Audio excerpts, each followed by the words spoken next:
नमस्कार, मैं श्यामगिरी। आज के कार्यक्रम में आप सभी दर्शकों का स्वागत है। ममता बनर्जी ने मोदी को ललकार कर कहा सरकार गिरा देंगे। आखिर क्या ममता बनर्जी इस वक्त बहुत आक्रामक है मोदी के ऊपर? लाजमी है कि पश्चिम बंगाल के अंदर इस वक्त एसआईआर चल रहा है और चुनाव होने वाले हैं। भारी मात्रा में एसआईआर के तहत ममता बनर्जी को नुकसान होगा तो फिर उनका जीत पाना मुश्किल हो जाएगा। तो क्या ममता बनर्जी ने दो चीजें कही कि जो हमसे टकराएगा वह चूर चूर हो जाएगा, और दूसरा ऑन रिकॉर्ड यह कहा कि मोदी सरकार को हम गिरा देंगे। तो क्या यह क्षमता ममता के अंदर है? ममता यह काम कर सकती है जो अभी तक इंडिया गठबंधन नीतीश नायडू को अपने साथ नहीं ला पाया। और हर कोई जानता है कि इसमें ममता बनर्जी का बहुत बड़ा हाथ रहा इन लोगों को न आने देने के, क्योंकि ममता बनर्जी अलग रास्ता अपना रही थी। अब ममता बनर्जी के ऊपर बात आ गई है, उनकी सरकार को खतरा हो गया है इस सरकार से। तो नीतीश नायडू के संपर्क में है ममता बनर्जी।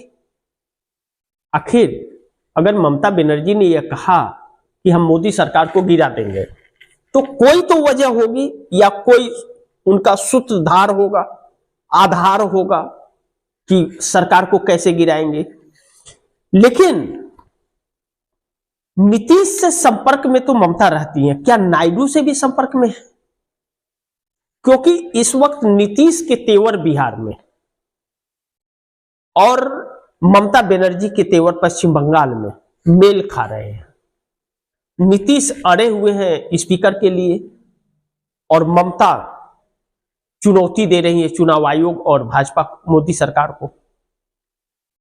उधर नीतीश कुमार भाजपा के से एकदम अड़ गए हैं कि स्पीकर पद हमें चाहिए, इधर ममता कह रही है कि हम चुनाव आयोग को मकसद में कामयाब नहीं होने देंगे। तो एक दूसरे के संपर्क में है क्या? और अगर संपर्क में है तो नीतीश कुमार चंद्रबाबू नायडू के संपर्क में जरूर है। लेकिन चंद्रबाबू नायडू की खुली आंख मोदी की हरकत देखकर, अब इस वक्त जो मोदी की हरकतें हैं, चाहे नीतीश कुमार को ले ले हम, चाहे पश्चिम बंगाल ले ले, बाकी के राज्य ले ले, एसआईआर के तहत अगर लेते हैं हम, तो हर जगह अन्याय हो रहा है। इस बात से इंकार नहीं किया जा सकता। और एसआईआर के तहत भारतीय जनता पार्टी अपने को ही मजबूत कर रही है, विपक्ष के वोट को काट के अपने फर्जी मतदाता वहां पर तैयार कर रही है। यह हर कोई जानता है, न्यायपालिका भी जानता है, लेकिन न्यायपालिका इस पर चुप है, संज्ञान नहीं ले रहा है और न तो सुनवाई के दौरान कोई फैसला ले रहा है, गोल गोल घुमा रहा है और उससे न्याय की उम्मीद भी नहीं कर सकते, क्योंकि कहीं ना कहीं संवैधानिक संस्थाएं सरकार के साथ मिली हुई नजर आ रही हैं। और अब जो चीफ जस्टिस ऑफ इंडिया बने हैं वह खुद सवालों के घेरे में हैं। उनके टेबल से देश हित में फैसले नहीं आए हैं, बल्कि सरकार के पक्ष में फैसले आए हैं। यह जानते हुए भी कि सरकार गलत है, चुनाव आयोग गलत है, उनके टेबल से फैसले नहीं आए। लेकिन इन सभी चीजों को देख करके चंद्रबाबू नायडू की आंखें तो जरूर खुल रही होंगी कि अगला नंबर उनका भी है। लेकिन नीतीश इंडिया गठबंधन में शामिल होने का रास्ता तैयार कर रहे हैं। जिस तरह से नीतीश कुमार अड़े हुए हैं और भाजपा अमित शाह के साथ बैठक से भी उठ गए, बैठक में गर्म हो गए नीतीश कुमार कि यह सब कुछ नहीं चलेगा, स्पीकर तो जेडीयू का ही होगा।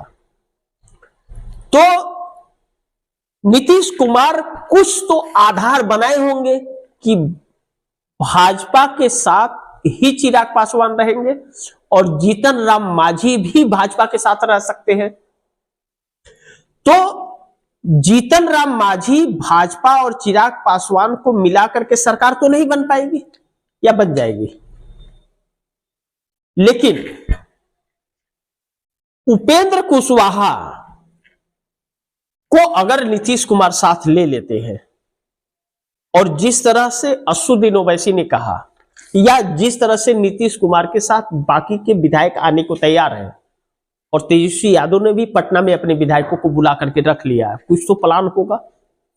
तो इसलिए स्पीकर पद के जरिए नीतीश कुमार इंडिया गठबंधन में शामिल होने का रास्ता तैयार कर रहे हैं, ऐसा प्रतीक हो रहा है। लेकिन चंद्रबाबू नायडू को नीतीश लेकर के आएंगे इंडिया गठबंधन में, क्योंकि इंडिया गठबंधन में ममता बनर्जी को या केजरीवाल को नीतीश कुमार ही लेकर के आए थे। तो अब नीतीश कुमार और चंद्रबाबू नायडू के दम पर अगर मोदी की सरकार है, तो नीतीश कुमार को कहा जाता है कि पेट में दांत है। तो नीतीश कुमार यह काम करने में सक्षम है, लेकिन एक कोई सहयोगी टूट जाए तो मोदी के अंदर वह क्षमता, या मोदी सरकार में या मोदी की भाजपा में यह क्षमता नहीं है कि उसे ला सके बगैर ईडी, सीबीआई और इनकम टैक्स के। यानी कि डंडा बजाकर वह ला सकते हैं, अपने क्षमता या अपने गुरुत्व पर नहीं, उनके पास गुरुत्व है ही नहीं, क्षमता है नहीं, छल कपट है। तो छल कपट पर तो कोई आएगा नहीं, हर कोई जानता है कि छल कपट कर रहे हैं, इसीलिए तो दूर जा रहा है। तो यह बहुत एक महत्वपूर्ण चीज है। लेकिन शीतकालीन सत्र में गठबंधन तोड़ देंगे नीतीश नायडू मोदी से, ऐसा सवाल उठने लगा है, क्योंकि शीतकालीन सत्र एक ऐसा सत्र इस बार होने जा रहा है। पहली चीज तो शीतकालीन सत्र इतिहास में सबसे छोटा होने जा रहा है। जो 4 हफ्ते का होता है वह 15 दिन का होने जा रहा है, और इस पर से सुप्रीम कोर्ट ने एक आदेश दिया है जो मतलब सरकार के मंसूबों को पूरा कर दिया।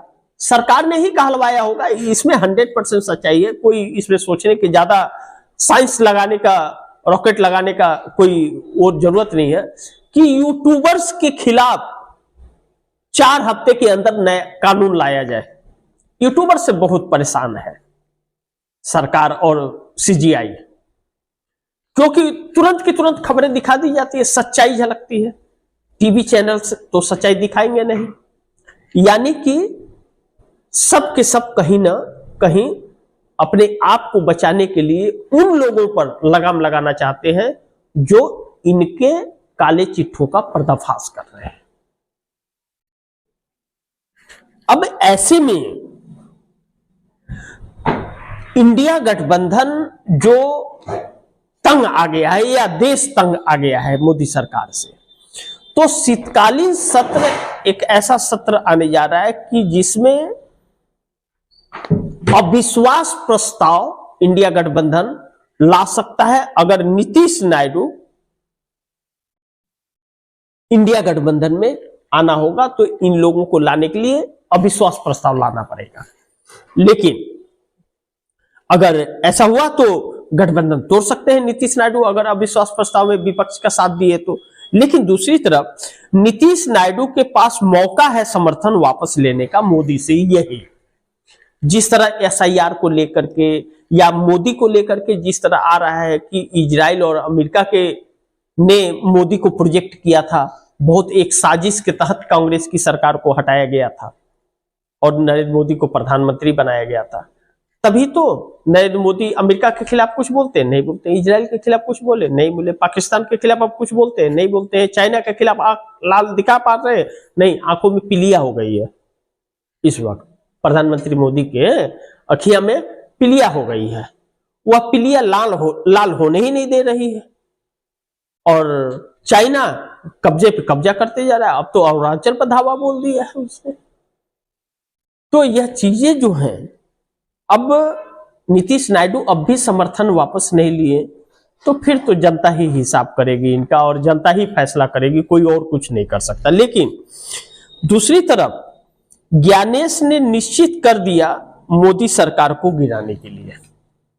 अगर यह एसआईआर, सुप्रीम कोर्ट से तो उम्मीद नहीं है कि कुछ राहत मिलेगा,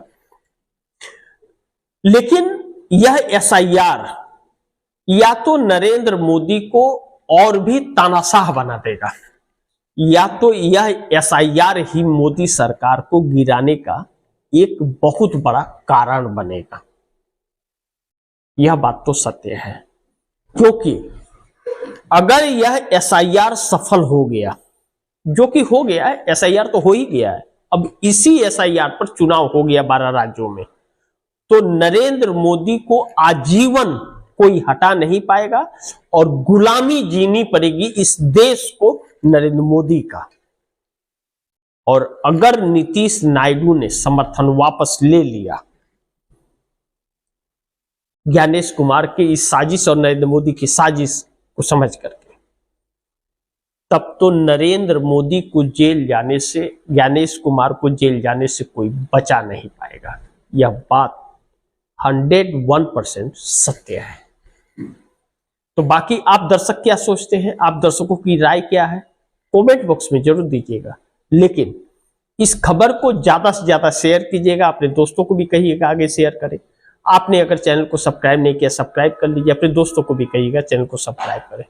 मिलते हैं अगली खबर के साथ, तब तक के लिए नमस्कार।